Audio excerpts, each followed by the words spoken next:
민주당 얘기를 해봐야겠어요. 아까 이재명 대표도 마찬가지로 당 장악력이 약하다 그 얘기했는데 이거 속도 좀 내서 좀 질문 좀 드리겠습니다.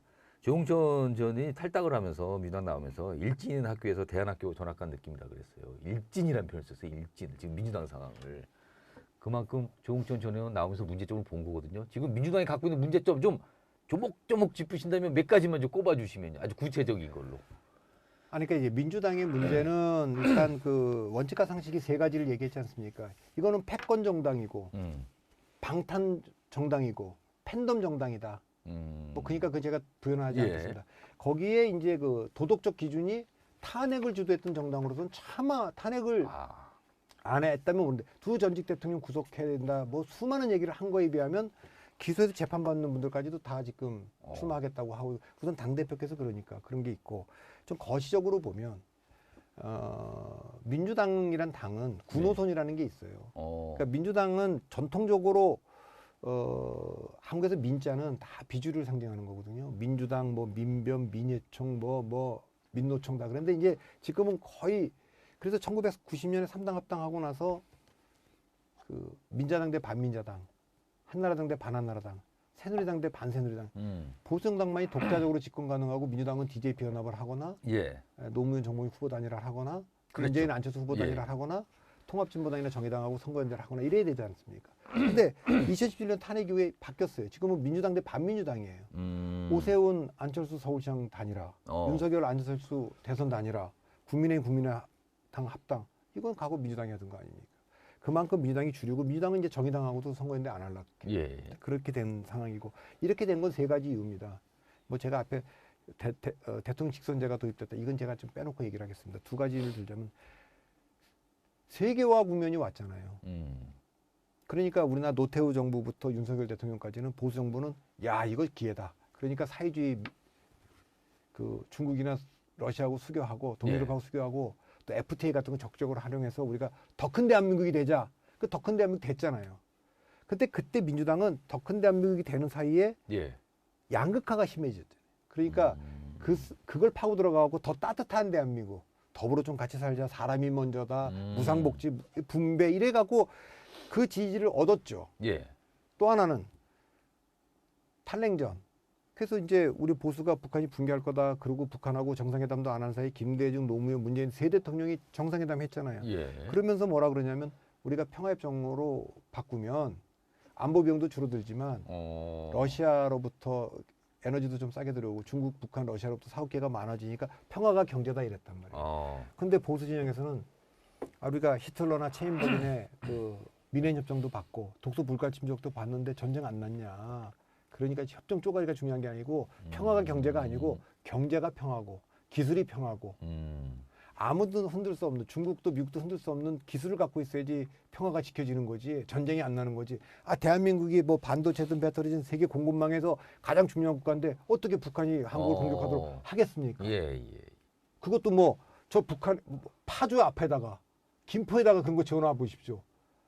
근데 그게 뭐 중국에다가 공급하는데 그거 때려 부시겠다 되겠습니까? 예를 들면 그런 건데 어쨌거나 그 김대중 대통령이 2009년에 뭐라 그랬냐면 1월 초에 신년하례식에서 우리 지금 민주주의 위기를 맞고 있고 한반도 평화가 위기를 맞고 있고 서민이 위기를 맞고 서민 경제가 위기다. 근데 그거는 그러니까 민주당은 민주주의를 싸우는 정당이고 한반도 평화를 싸우는 정당이고 서민을 싸우는 정당이다 이런 거지만 그거는 탈냉전과 세계화 국면에서만 유효한 군호선이죠.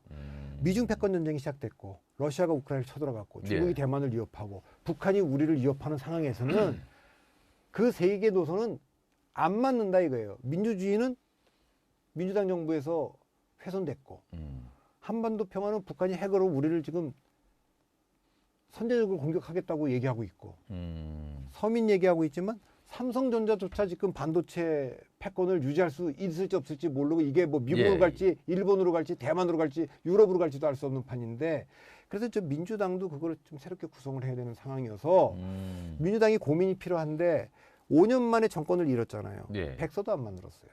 그러니까 왜 우리가 5년 만에 정권을 빼앗겼지? 그래서 제가 그때도 기고해서 이랬어요. 0.73%는 젖잘싸가 아니고 민주당 위로의 출발점이 아니고 윤석열 대통령과 국민의힘이 왜 우리가 7.3%가 아니고 0.73밖에 못 이겼냐?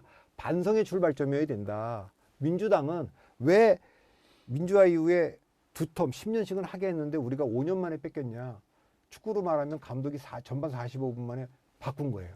화가 나갖고. 그러면 그걸 반성하고 백설 내야 되는데 그걸 안 하고 있잖아요, 지금까지. 그러니까 민주당은 원래는 지방선거 지고 나서는 우리가 패배했다 인정하고 백서내고 새롭게 전열을 정비했으면 이번에 그 정권 심판론이 작동하는데 지금까지 끌고 왔고 그걸 끝나지 않은 대선의 최종심이니까 재판으로 말하면 1심도 대선 졌고 2심도 전소 대법원 판결 또 올라왔는데 파기 환송해 주길 기대하고 있는데 원심이 뭐 잘못된 게 없다. 그래서 원심 확정하면 끝 아닙니까? 그렇죠. 그러니까 지금은 대통령 권력과 국회 권력이 충돌해갖고 지금 아무것도 못하는 비토크라시인데 그러면 국민 선택지는 세 가지 중에 하나 아닙니까? 대통령 일 좀 하게 가반 밀어줘야겠다. 아니면 야당이 말하는 대로 대통령 탄핵할 수 있도록 200석을 주자. 세 번째, 야 어느 쪽 밀어줘도 너무 위험하니까 그냥 둘 다 가반 안 되게 그냥 비등비등하게 주자. 이럴 수 있는 거 아닙니까? 저는 뭐 민주당이 알아야 될 거는 국민들 중에 일부는 아니 이거 뭐 대통령 탄핵한다는 게 또 말이 되냐? 그러면 차라리 그 뭐 연금개혁, 노동개혁 하겠다고 하는데 할 수 있도록 좀 밀어줘야 되는 거 아니냐? 이럴 수도 있기 때문에 민주당은 경계해야 되는 겁니다.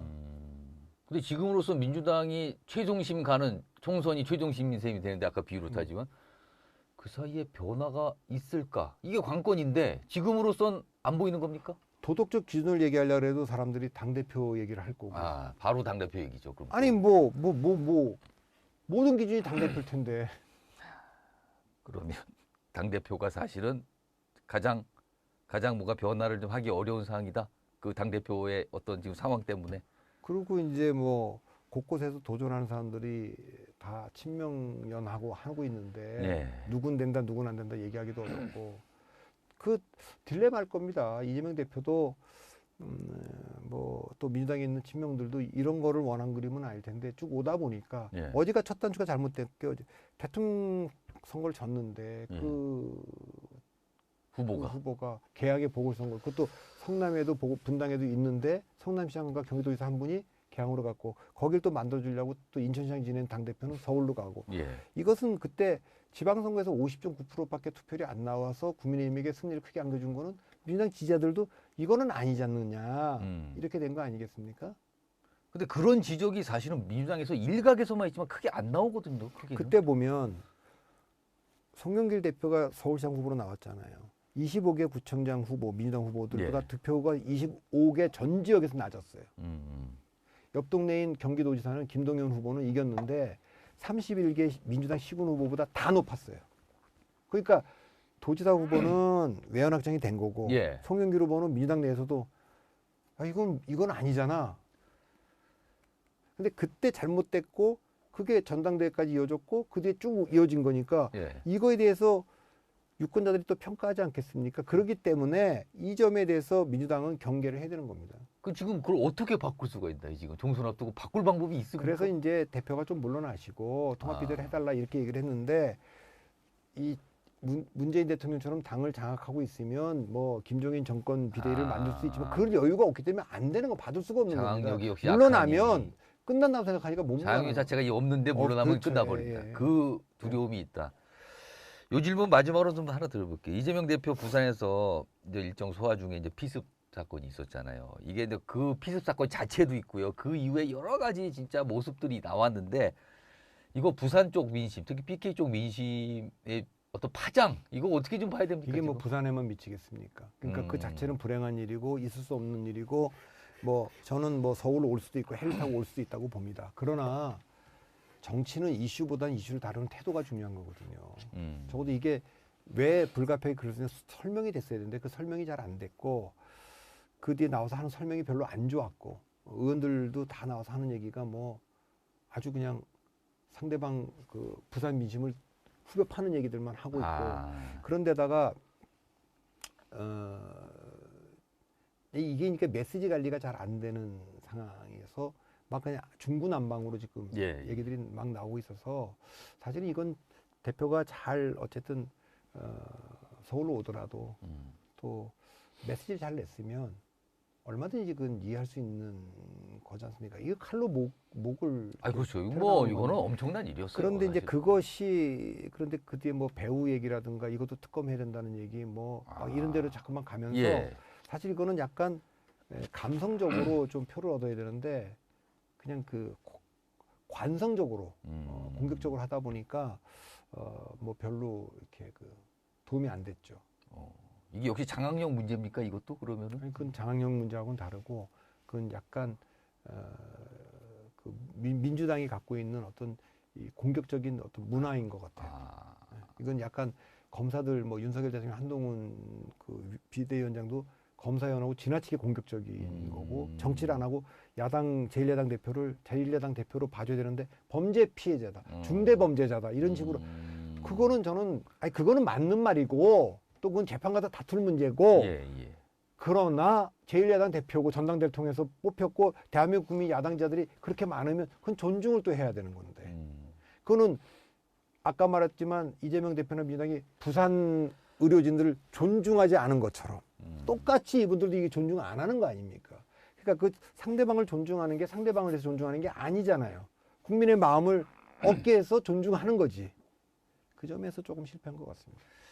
알겠습니다. 지금까지 길게 박성민 대표와 말씀 나눠봤고요. 오늘 뭐 다각도로 조목조목 분석해봤습니다. 오늘 지하세계 4층 지하상가 코너 오늘 여기서 마무리하고요. 다음 기회에 여러분 다시 한번 찾아뵙도록 하겠습니다. 감사합니다. 마치겠습니다.